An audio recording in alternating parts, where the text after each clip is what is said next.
l'étoile de l'agriculture innovante, en fait, c'est Jérôme Cuisin, le ARL des Acoutis, qui l'obtient. En réalité, c'est un GI2E, c'est un collectif. Donc ça veut dire que c'est 10 exploitations qui travaillent ensemble pour changer leur manière de faire, pour faire évoluer leur méthode de culture, en particulier avec l'agriculture de conservation des sols, avec l'utilisation du colza en plan de campagne, avec plein de choses. Ce qui est intéressant, c'est qu'ils travaillent en collectif, ils échangent, ils partagent leurs données, ils partagent leurs résultats et ils avancent dans le même but.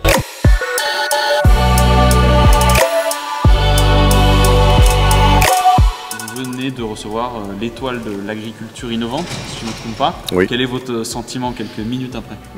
Je m'y attendais pas. On en avait parlé parce que je fais partie d'un groupe, un GI2E, et donc on en avait parlé ensemble. On s'était inscrit courant janvier, et bon, c'est une grande surprise. Et je remercie surtout Antonio Pereira, notre technicien, qui nous aide beaucoup dans cette transition d'agriculture un petit peu innovante, quoi. C'est que le début. Je suis encore, comme je dis, en transition. Pour moi, je me donne encore 4-5 ans pour réussir complètement cette démarche d'ACS, agriculture de conservation des sols.